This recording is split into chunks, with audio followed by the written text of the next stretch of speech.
Society. I know some people are still milling in, but the Prime Minister is here, and we want to respect the audience that's here, and of course the Prime Minister himself, and get started. Good evening. Welcome to a special evening at the Asia Society. I'm Tom Nagorski. I'm the Executive Vice President here. It has been a busy week, not just a little bit south of here at the UN General Assembly, but here at the Society itself.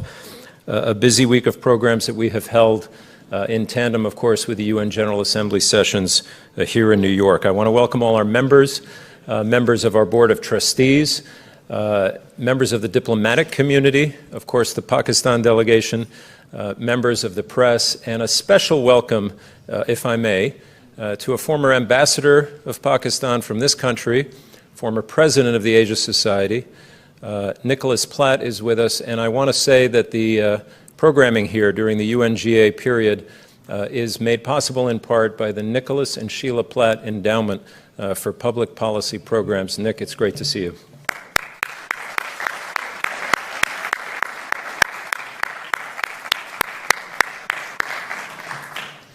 Among the events this week, we have had programs on climate change. We have had programs on the fate of the world's oceans. We have had an event on Iran.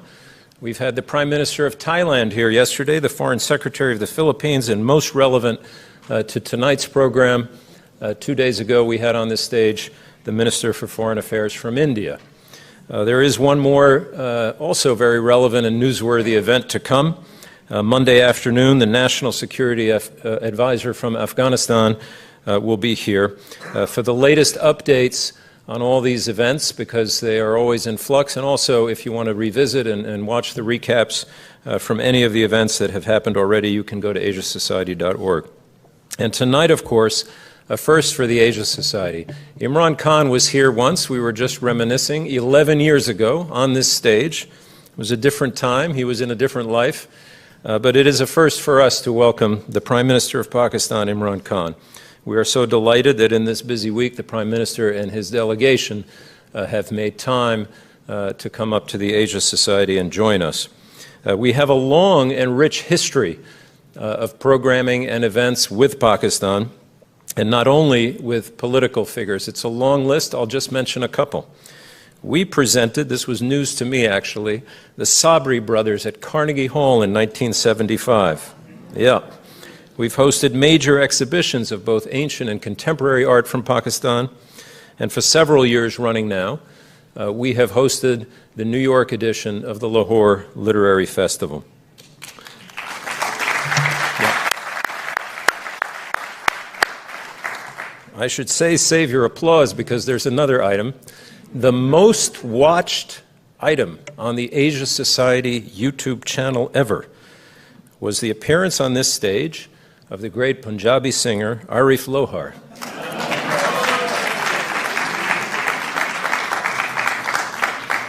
More than 1 million views, and perhaps, Prime Minister, you will challenge for that honor tonight. Okay. And last but not least, I want to say that our annual Asia Game Changer Awards, which have been an initiative we're very proud of here for 5 years now, have already honored several daughters of Pakistan. Malala Yousafzai in the first year, the great documentary filmmaker Charmaine Obaid-Chinoy. And just a month from now, mark your calendars, on October the 24th, the 2019 Game Changer Awards will feature the trailblazing Pakistani-American lawyer Faiza Saeed, the first presiding partner of a white shoe law firm in New York, who is Asian American and a woman, both. I didn't expect so many applause lines until our featured guest, but there's one more. Another honoree, and there are only 7, so Pakistan is well represented. This year will be Sana Mir, the great champion of cricket and champion for so many girls and women. So it's a long history, and we, of course, add a very important chapter tonight. Imran Khan serves as the 22nd Prime Minister of Pakistan, chair of the PTI party, and having just mentioned the cricket champion Sana Mir, I would, of course, be remiss in not noting what you all know already, that the Prime Minister was, in an earlier career, captain of the Pakistan national team, which, among other things, won the 1992 World Cup in cricket. Imran Khan comes to New York this week in a moment that is fraught with great tension in South Asia. Kashmir is obviously not a new issue or a new flashpoint on the global stage, but today the tensions there, I think it's safe to say, are as high as they've been in a very long time. Tonight on this stage, in his return appearance 11 years later, the Prime Minister will deliver remarks. He will then be joined for a Q&A session with our President and CEO of the Asia Society, Josette Shirin, who in her earlier career, both with the U.S. government and the World Food Program, devoted considerable energies and attention to Pakistan during those years. A reminder, yes, that's one reminder, mute your phones. We are on the record tonight. For those watching from beyond the room, around the world, the live webcast, and I know there are many of you, if you have a question for our guest, we are doing question cards tonight, by the way, so if you have a question in the audience, raise your hand. There are members of the staff up and down both aisles. Pass a card to them. And for those watching beyond this room, you can email your questions, as always, to moderator@asiasociety.org or tweet your question using the hashtag for this event, Asia Society Live. Ladies and gentlemen, that's enough from me. Please welcome to the Asia Society, back again, His Excellency, the Prime Minister of Pakistan, Imran Khan.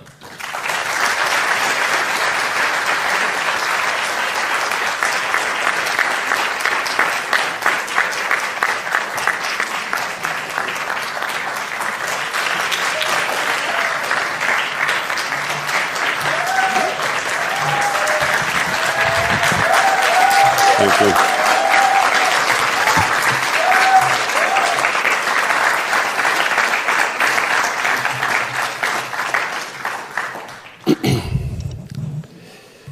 Thank you very much. I don't know what, Tom, you were saying, but I could see that there was a lot of applause. Couldn't be saying anything derogatory, so I assumed that. By the way, I'll treat this as net practice for tomorrow. I have never, in my 22 years of politics, 23 years of politics, I have never seen anticipation for anything like my speech tomorrow in the United Nations General Assembly. The closest feeling I can tell you for tomorrow, the closest feeling I've had in the past was before the World Cup cricket final I played a long time ago. So I'll treat today as net practice. Okay, now let me just, I won't speak for very long, I'll just speak for about 10 minutes. But I want to hear your questions, and it's much easier for me to interact with you. I came here 11 years ago, and I remember I had a very good interaction here at the Asia Society. My vision for Pakistan. My vision for Pakistan is what was the vision of the founding fathers of Pakistan. And that vision was the first Muslim state set up by our Holy Prophet, peace be upon him, the state of Medina. Not many Muslims also understand that the state of Medina was a modern state. It was the state it laid the foundation of the Muslim civilization. And the qualities in that state, the characteristics, sadly, hardly anyone of our politicians, hardly any one of them understand. So this is when I started politics 23 years ago. This was my vision. Now I'll explain to you what were the characteristics. Number one, a welfare state. A state it was a humane state. The Prophet set up the first welfare state in the history of mankind. It was the first state where there was progressive taxation. The rich paid the tax and it was spent on the less privileged. It was a state which took responsibility of the weak, of widows, of orphans, of handicapped, of the poor people. The state had rule of law. Everyone was equal. Did not matter what religion you had. So I often quote this, that one of the most revered figures in Islam was the fourth Khalifa of the state of Medina. He lost a case against a Jewish citizen. So it showed two things. One, there was rule of law, that even the head of state was not above law. Secondly, the minorities were equal citizens. They had equal rights. And of course, our Prophet, sallallahu alaihi wasallam, he also signed covenants with the Jews, with the Christians at the time. There's a famous a covenant he signed with St. Catherine's Church, which I believe still exists, where he pledged to protect the places of worship of Christians till the day of judgment. So it was a state that gave rights to all religions as equal citizens. Then the Prophet's famous last sermon, where he said, all of us are children of Adam. So all of us are equal, whatever the color of our skin. And then it was revolution at the time when women were given rights, right to property. And the famous, the line that man has rights over woman as a woman has rights over man. Slavery, the whole society used to depend upon slavery. So releasing a slave was considered one of the highest deeds a man could do, a person could do. But then, since the whole society depended upon slavery, they were ordered that the slaves should be treated as family members. And because of that tradition, in Muslim world, you had slave kings, slave dynasties. In India, there was a slave dynasty. The Mamluks in Egypt were slaves who became kings. What was for us, for Pakistan, you know, when I look at my own country, we moved so far away from the ideal that was what Pakistan should have been. It was the only state that was created in the name of Islam. And we moved, we became exactly the opposite, a society where the powerful had one law and the weak were from a different, in fact, were out of the law. Most of the people don't have access to justice. So hence, the cornerstone of a society is rule of law. So therefore, I call my movement for justice. And I believe that rule of law is the fundamental thing which differentiates a civilized society from one which is not civilized. When we took power 13 months ago, the biggest problem we faced was our current account deficit. We inherited two of the biggest deficits, the current account and the fiscal deficit. And in order to fix that, we had to make reforms. The reason why you have a deficit is because your system is not functional. The fact that you are spending more than you are earning means that there is a fundamental problem in your economy. So we started changing that. And I'm proud to say that after probably one of the most difficult 1 year in my life, finally I can say that there has been a change where we have brought down that current account deficit, which is the fundamental thing. No matter how much, even if your economy is growing, if your current account is in a deficit, if that is not balanced, you're always going to be in trouble because your currency is going to be hit. And once your currency loses value, everything, investment stops, inflation goes up, and of course it raises poverty. So this is the one big achievement I can say. We have brought down the deficit almost by 70% in 1 year. The other problems we face, of course, the biggest problem is fixing the institutions. You can destroy an institution very quickly, but to fix the institution does take time. So the one institution we are trying to fix is our FBR, which is the agency that collects taxes.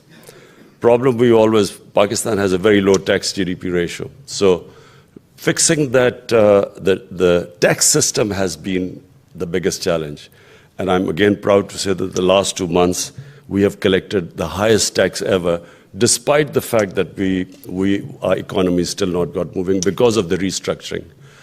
The external challenges, obviously, the most important thing for anyone who assumes power is to reduce poverty.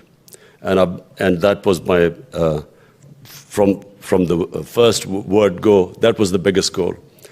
Now, in order to raise people out of poverty, the next most important thing is to have stability.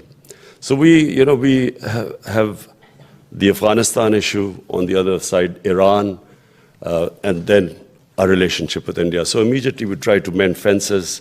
Afghanistan, we have mended fences. We have very good interaction with the Afghan government.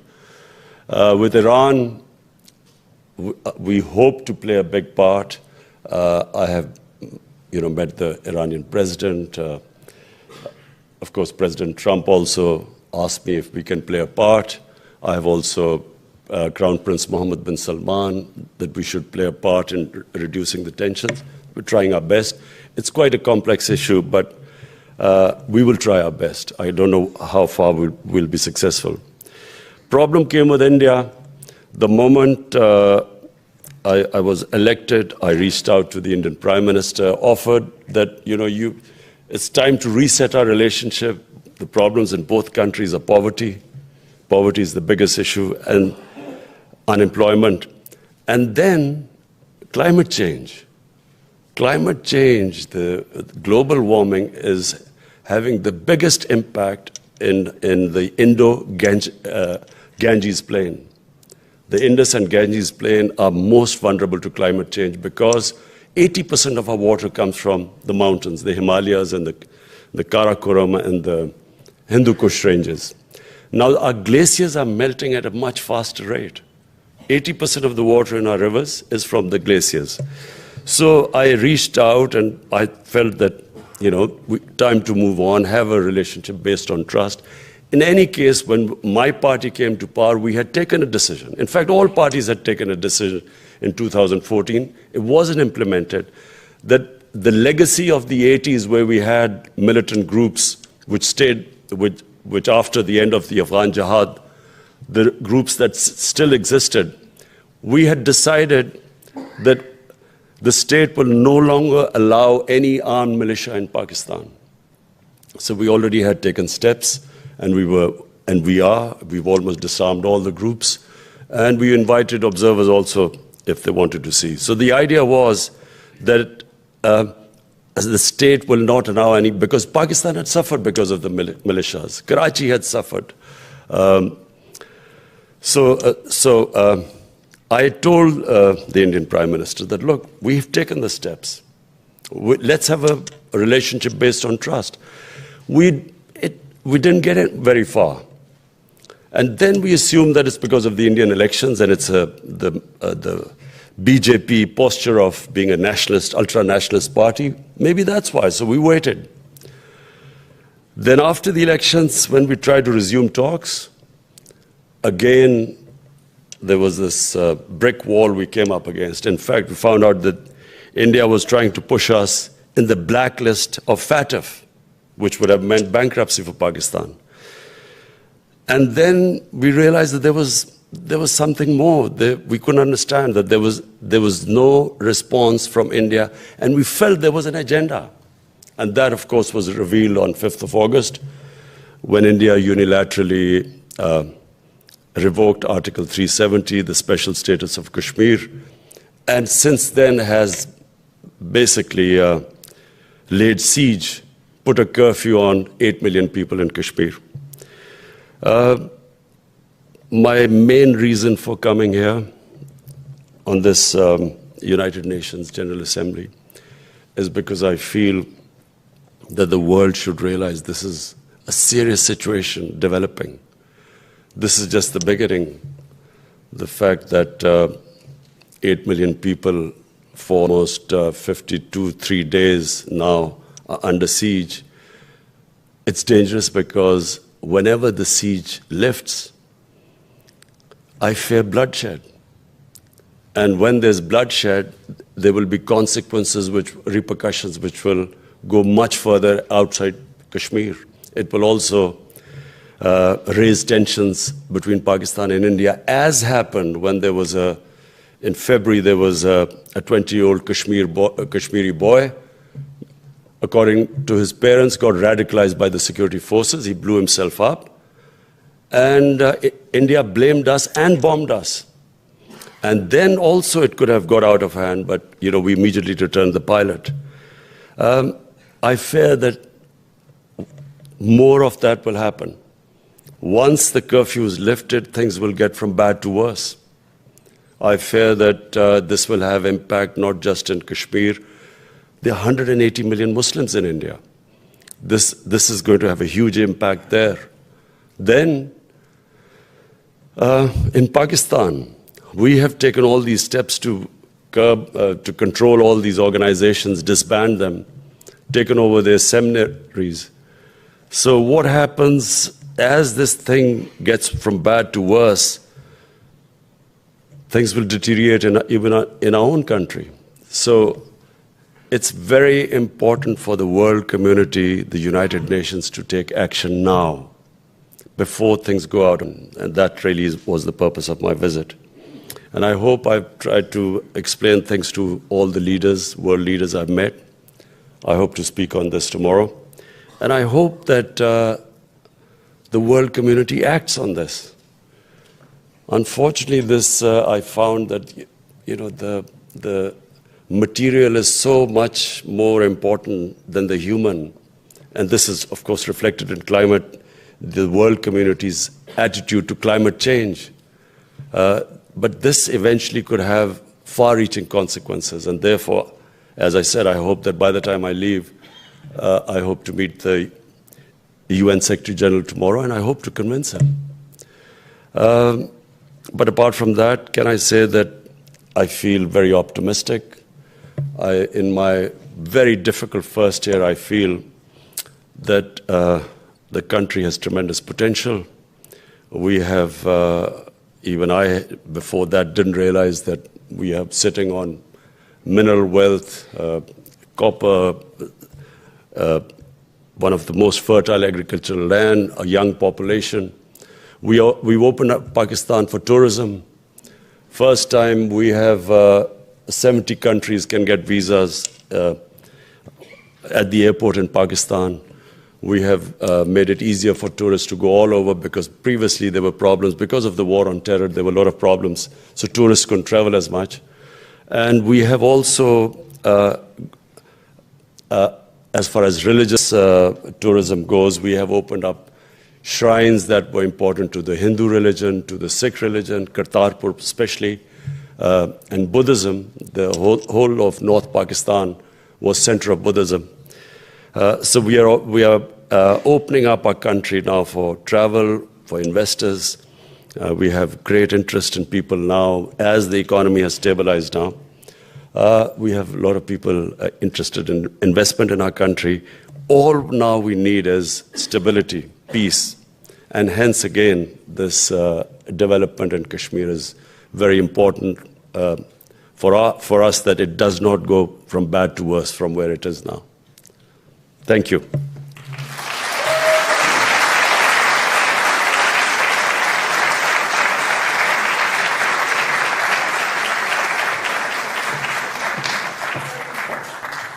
Here.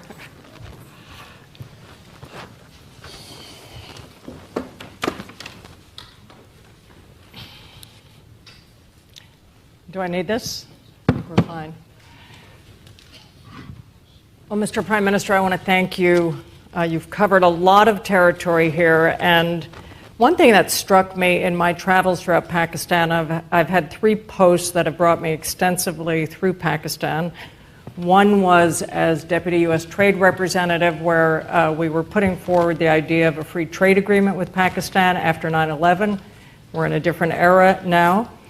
and another was as Condi Rice's economic deputy, and I was in Pakistan the day after the earthquake, and she asked me to coordinate U.S. response, which brought me up through the Himalaya region and up through the earthquake zone. And then I headed the United Nations World Food Program and went throughout the Indus Valley and throughout Swat and Baluchistan. And what struck me is some of what you mentioned here, the absolute beauty of Pakistan. And it was called the Little Switzerland. And tourists would go there and they'd go camping and skiing and hiking in the great mountains. And it made me wonder, particularly in Swat, where so many religions and faiths were represented, where that turning point came in history. And I just wonder if you could touch a little bit more on that, on the realization and how we get back to that place of the really unparalleled hospitality that I met throughout Pakistan in my work. Well, our tourism really suffered after 9/11 because suddenly Pakistan became right in the eye of the storm. The war on terror took a big toll on Pakistan. Tourism finished. Areas became no-go areas for tourists, especially the northwest part of Pakistan. And the entire border strip between the tribal areas between Afghanistan and Pakistan, there was, it just fell into complete turmoil. So that's when tourism nosedived in Pakistan. So what we are trying to do now is, by opening up the visa regime so that it's easy. Before, it was very difficult to get Pakistani visa, when we discovered. Secondly, domestic tourism in Pakistan has taken off. And that's because of the mobile phone. People go somewhere, they take a picture, put it on their Facebook, and then everyone arrives there. And it is 3 years ago when I went to the northern areas, I found that there was no place. All hotels were booked. And all of them, Pakistan had not advertised anything, but it was people going there and on their Facebook, they were putting the pictures. I went to this, and then I started looking for, because I've been in all the northern areas and all the mountain areas ever since we were in school, because our school used to, we had a very adventurous teacher who would take us to the treks up in the mountains. And so I was trying to discover, because the existing holiday resorts or tourist resorts became completely inundated. People were sleeping in cars because there were no hotel rooms. So I tried to find other tourist spots in the mountains. And, this is our northern areas is twice the size of Switzerland. So I found this area. This was a valley far away in the mountain, 6 hours drive from Dir. And so someone took pictures of that. It put it on our party's website.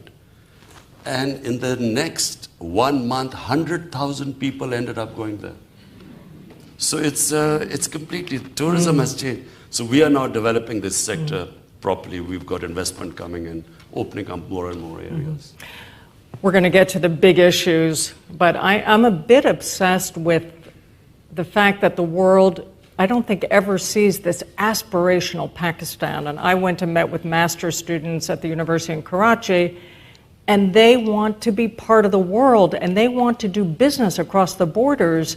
And I think you have a generation that's very impatient with the politics of the time, that want to see and be part of the tech business and be able to trade. And it strikes me that the SAARC region used to be the biggest trading zone in the world, and now it's virtually blocked.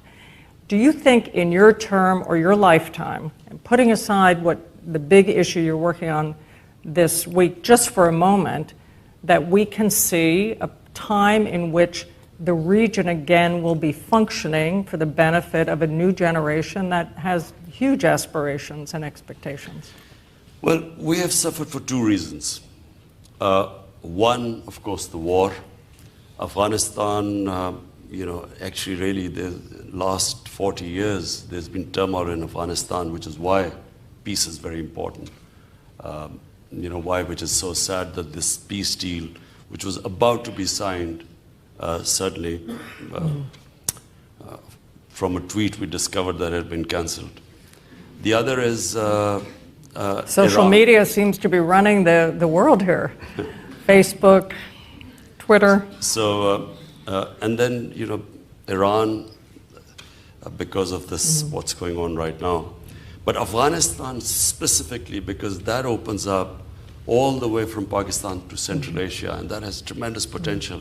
We already have this CPEC, which is this route joining Pakistan, the Pakistan-China corridor. Problem, of course, is India, and I hope, well, I'm hoping you always hope that this is resolved. And once that is, then Pakistan is probably one of the most strategically well-placed country with one big market, the biggest market, China, and then the other second biggest, India, and then, of course, all the energy countries with excess energy on the other side. Hence, peace is very important. The other reason why we have suffered is why countries are poor, basically. Countries are not poor because they lack resources. Countries are poor because corruption destroys their structures, their institutions. And it takes money which should be spent on the human beings. That money ends up being laundered out of the country into Swiss bank accounts and these offshore accounts, and in the name of companies, big flats in New York and in London. And this is the problem with the entire developing world. I have also spoken on this issue too, that if the rich countries really want to help the poor countries, they don't have to give aid to them, because aid doesn't do anything. It is minuscule compared to the money that leaves the poor countries into rich countries every year. It's over $1 trillion, it's estimated, which leaves the poor countries into rich countries. And the poor countries are devastated by corruption. And the reason why they are poor is they do not have strong enough institutions to stop the ruling elite plundering the countries. In fact, the ruling elite does not allow institutions to develop, otherwise they would be caught. So, number one, that money that should be spent to give jobs to people should be spent on human development is taken out. Number two, when the money is taken out, it has to be taken out in dollars. So, when they buy dollars to take it out, it affects the currency. That devalues. When that devalues, it adds again to corruption. So the richer countries are not motivated at all. There's no political will to stop this. Like, for instance, on drugs money, there are very strong regulations. Even on terror financing, they've really tightened the regulations.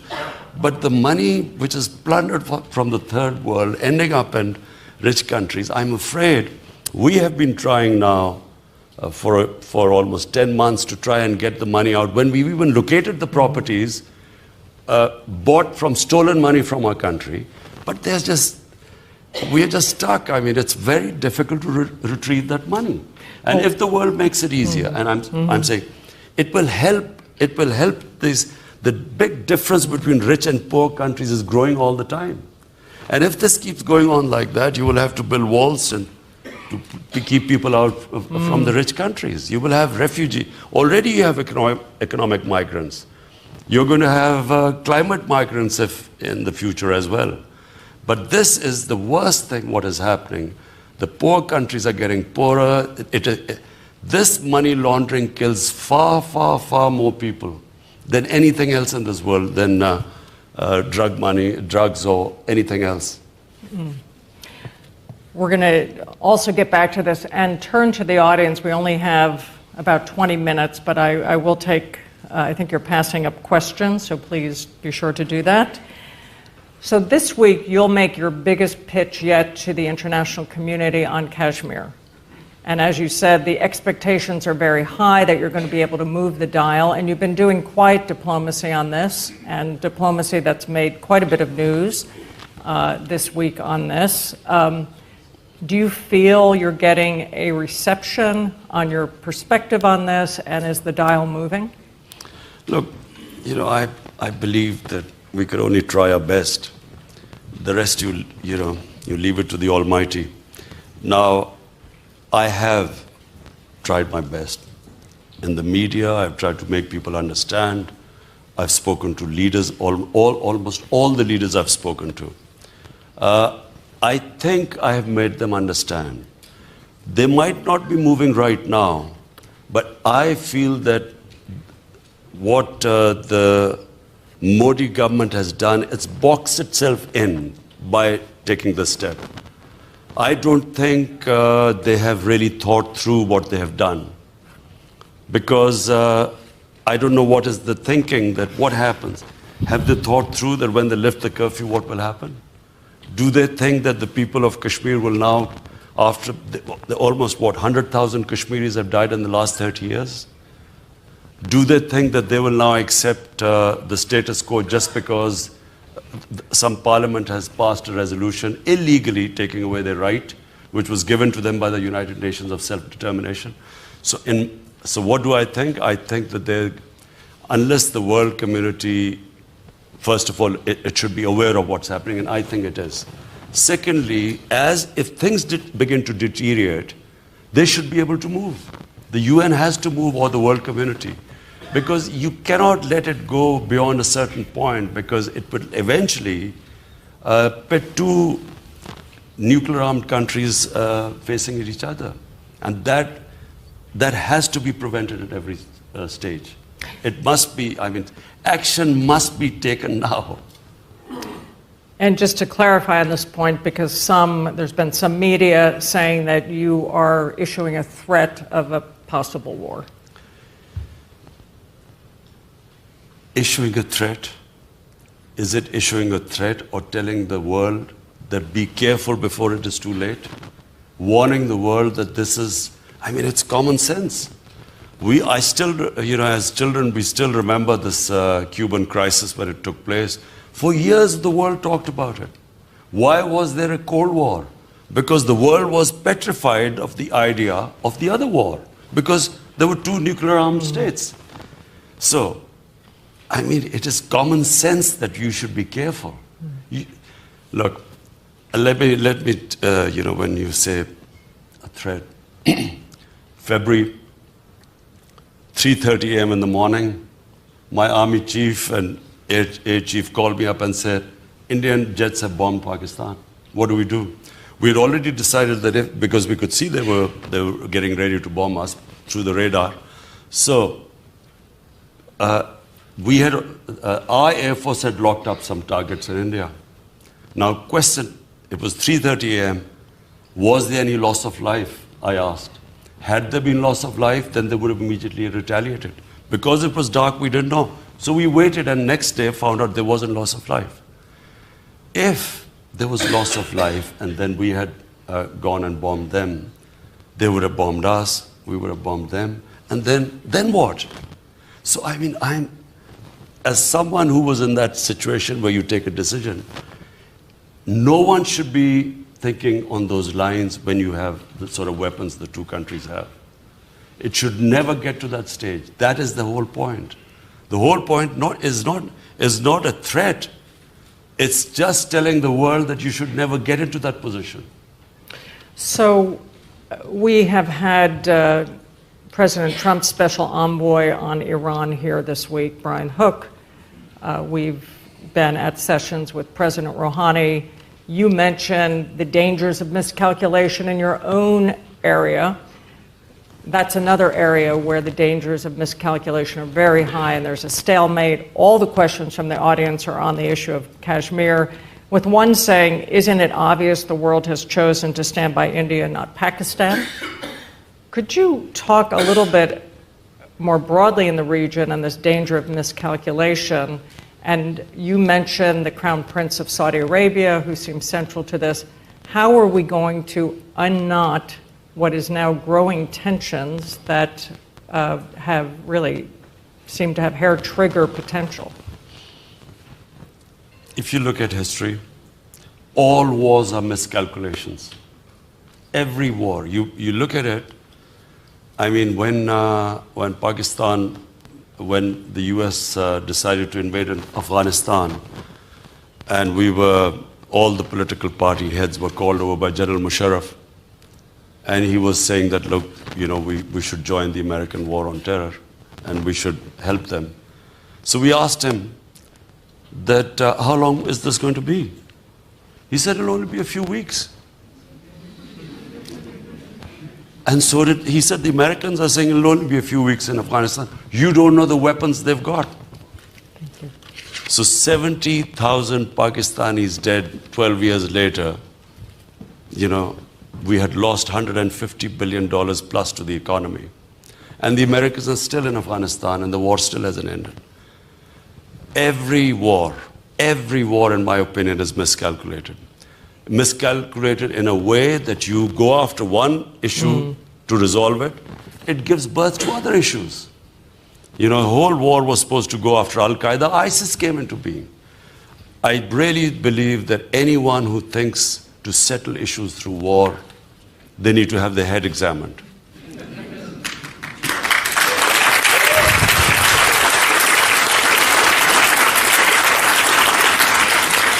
And Iran, and let me tell you about Iran. Iran, if this thing starts, first of all, for developing world, here's some, for the most difficult 1 year has been to try and get our budget to balance our economy, to sort of get some semblance of sanity in it. If this war starts in the Gulf, just the oil prices are going to cause more poverty in the world than anything else. So therefore, everything we should do to avoid this conflict. Everything. So the audience is asking continuing tough questions on this front, including something that I'll preface with a quote by a Sufi poet. So Rumi, I know you appreciate Sufi poetry, who said 800 years ago, beyond rightness and beyond wrongness, there is a field. I'll meet you there. So are there ideas out of the box that we're not thinking about? And again, I know there's a specific issue, but you came in, and I think were voted in, with a lot of expectations of bringing a new kind of approach to these issues.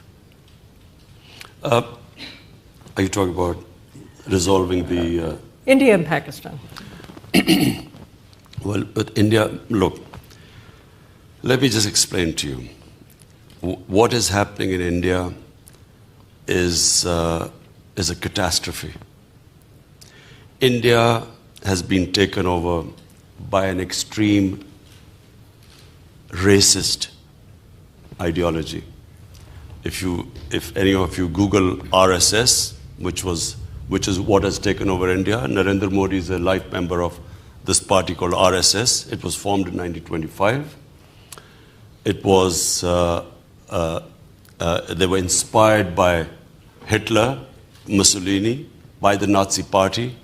They believed in the racial superiority of Hindus. They believed that India is only a land for Hindus, not for other minorities. They believed in that the Muslims were invaders, and there was this hatred against Muslims for centuries-old rule which Muslims, when they ruled India, also against the Christians because of the British rule. So it was very clear the admiration for this racist ideology. It was the same ideology that assassinated Mahatma Gandhi in 1948. RSS was outlawed in India as a terrorist organization 3 times. Unfortunately, that ideology today has taken over India.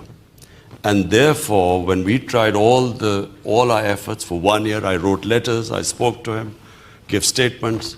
I realized that we had come across an ideology. You can't reason with this. You cannot reason with a racist ideology, because the mere fact, and it's behind it, is arrogance. Simple fact that you feel your race is superior to others is arrogance. And my worry is that it's arrogance that let you make miscalculations.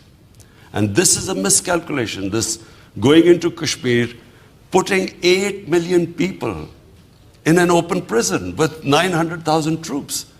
A sane mind doesn't do this. In Assam, 1.9 Muslims have just been deregistered as Indian citizens. Now, he hasn't thought through what are they going to do, because Bangladesh has refused to take them. So what are these 1.9 million people going to do? And just the fact that they are saying they have rejected the Nehru and Gandhi philosophy of pluralism and secularism. So where is it headed now? What are 180 million Muslims going to do in India? Or for that matter, Christians or Sikhs? So my worry is also for Indians. What are sensible Indians? What are they thinking about this? And this ideology is, from 6 years where this started, it's going to keep getting worse. Germany from 1930 to 1934 changed from a liberal democracy to a totalitarian fascist state. And unfortunately, if you're following what is happening in India, it is scary. I know India better than any Pakistani because I used to play cricket there and I had friendships and I used to go there a lot. And I can't believe, I can't recognize this India now. And those Muslims who, when I used to be playing cricket there, who used to tell me that it's a big mistake, Pakistan, India is a bigger society and so on. Today, they're all saying that Jinnah, the founder of Pakistan, was right. This guy, Abdullah, who's just been 80-year-old, who's been put into prison, who all the time supported that Kashmir should be part of India, today he's saying that there is a big mistake that they joined India. So it is a very dangerous direction India has taken. And therefore, I'm saying is that the Western media should take note of this.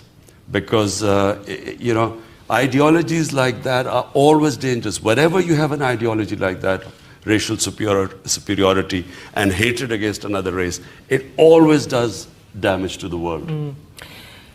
Why do you think Prime Minister Modi traveled to Pakistan early on? And then, of course, there was the attack in India that really seemed to change that trajectory that he seemed to be trying to pursue. And we had the Foreign Minister Jaishankar in here this week, who had equally harsh words for Pakistan, saying that Pakistan has turned Kashmir into an industry of terrorism. How did we go from Modi's trip to Pakistan to this, and why, where is that Modi? Well, first of all, Narendra Modi came to Pakistan on the invitation of Prime Minister Nawaz Sharif. While he visited Pakistan, not once did he not stop trying to push Pakistan into being declared a terror state. And he tried to differentiate between the Prime Minister and the Pakistan Army. He kept saying that the Prime Minister is a good man, but the Pakistan Army is a terror organization. Look, what has happened, you must understand what has happened since 9/11. Since 9/11, this word Islamic terrorism has been used by governments to delegitimize Muslim freedom struggles. Legitimate Muslim freedom struggles have been demonized by just calling them Islamic terrorism. Simple question. There are 900,000 troops in India. Are they there to fight terrorism? They are saying that one of their defense ministers said there are 500 terrorists lined up on the border to go into India. What are 500 terrorists going to do when there are 900,000 troops there? The 900,000 troops are there to control the population. They're not fighting terrorism. Pakistan fought probably the most difficult war against terror. As I said, we lost 70,000 people. We never used that many soldiers. For counter-terrorism, you don't need 900,000 troops. It's to control the population. And what is actually happening is India is deflecting the state terrorism, which is what is happening in India right now. Read the Human Rights Report. There are 2 reports on what is happening in the Kashmir Valley. There are 2 mass graves discovered and so on. So they're deflecting the attention by, as what has happened is, the magic word Islamic terrorism, that it's all because of terrorism, that they're using this force. Unfortunately, the UN has not played its part. It should be sending observers there.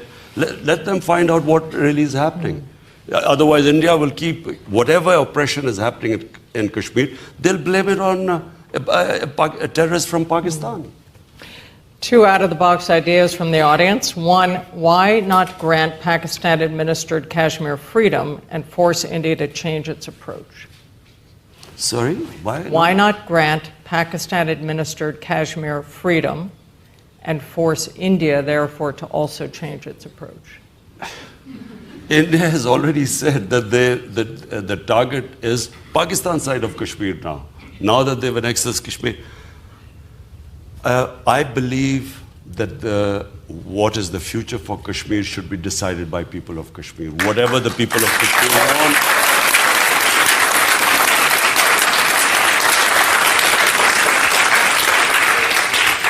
Whatever they want, it's their right to decide. Initially, the 11 UN resolutions 70 years ago, they were all about people of Kashmir to decide whether to join Pakistan or India.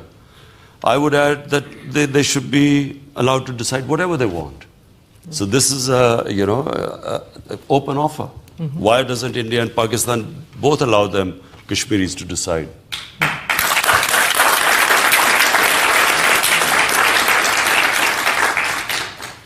Next questioner. There's been talk about Pakistan forming relations with Israel, and we know the winds of change are blowing through the Middle East. Is this in the cards, and why? I'm afraid I don't know where this has come from. It's not. Pakistan has a very straightforward position, and it was a founder of Pakistan, Quaid-e-Azam, Muhammad Ali Jinnah, who was very clear that there has to be a just settlement, a homeland for Palestinians, before Pakistan can recognize Israel.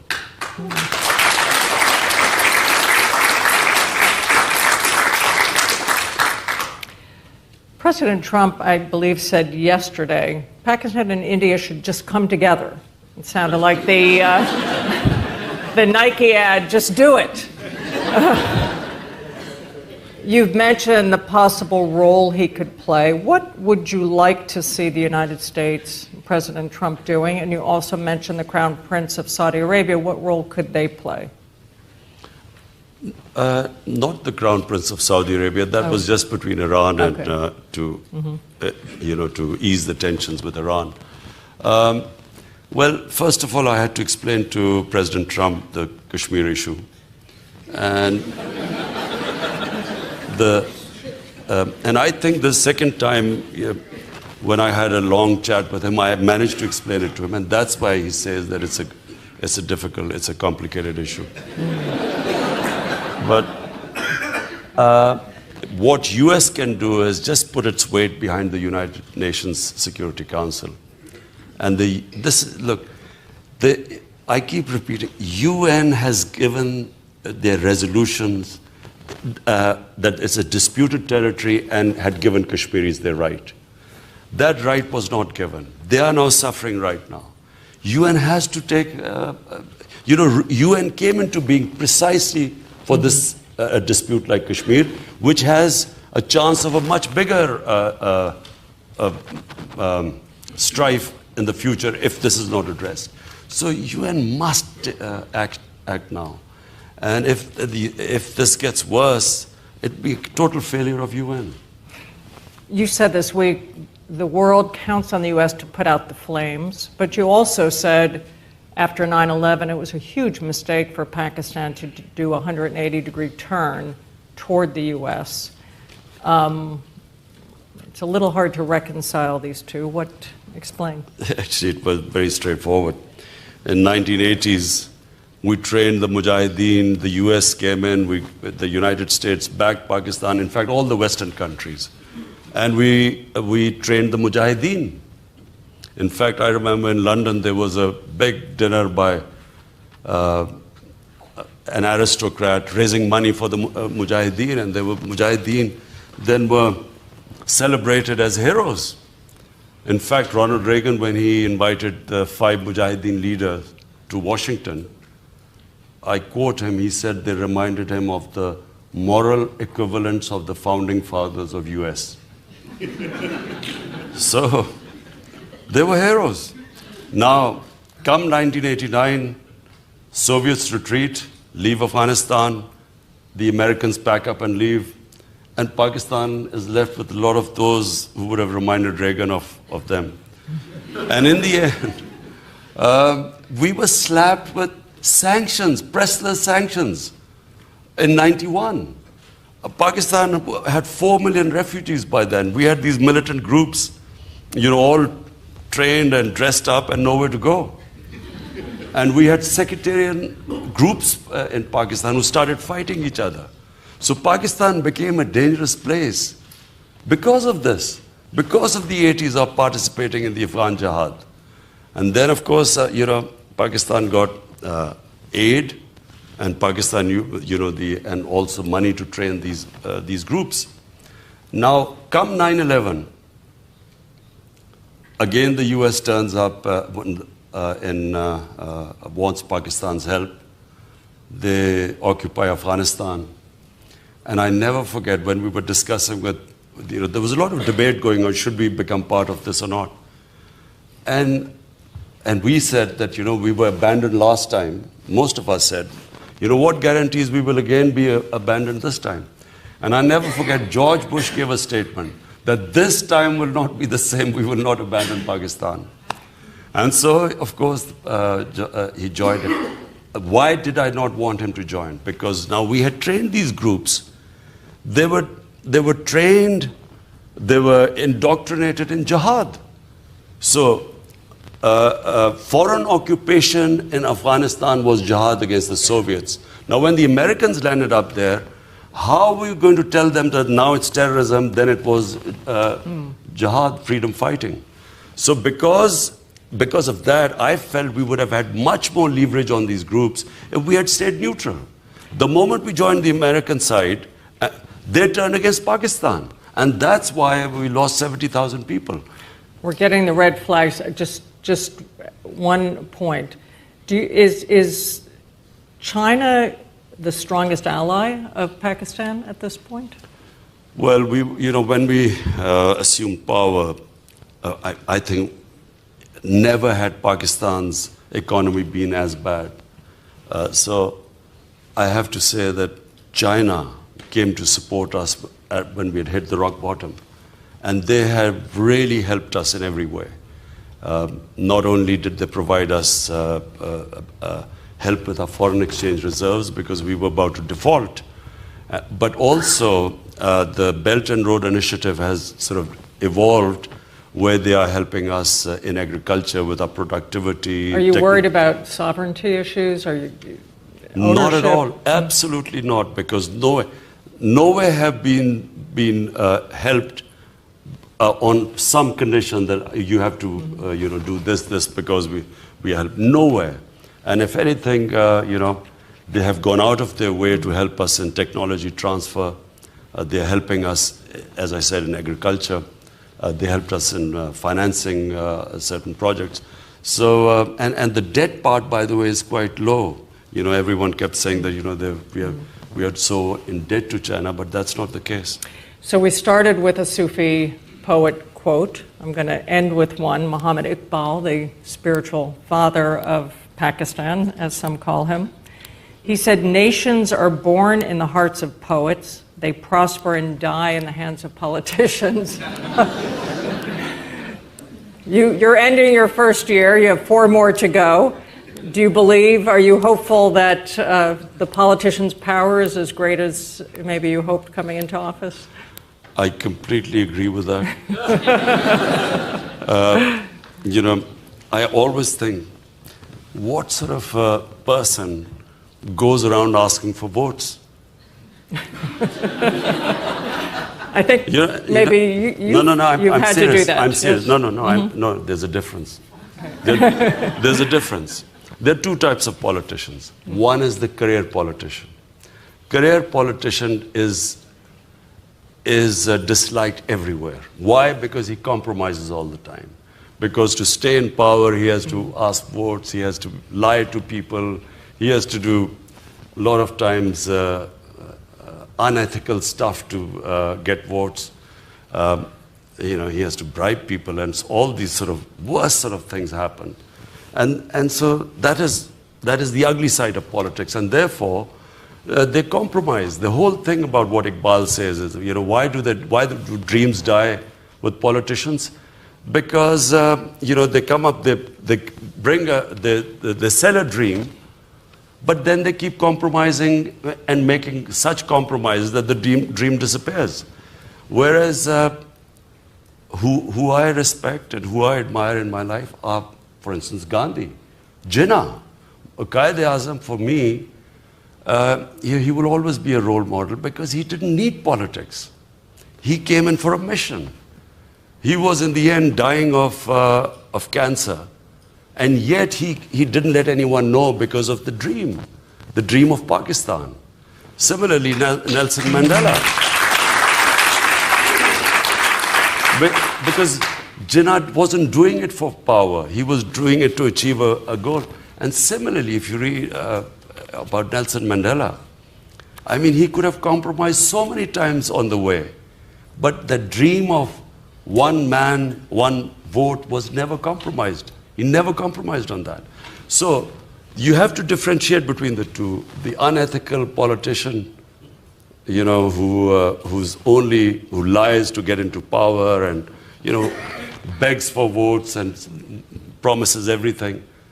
And then the whole purpose is power. And then these idealists, throughout history, people have come who have come up with a certain dream, and then they never compromise on the dream.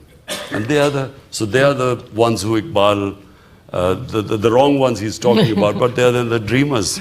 And always and always and always, it's the dreamers who change the world. It's never the sort of career politicians.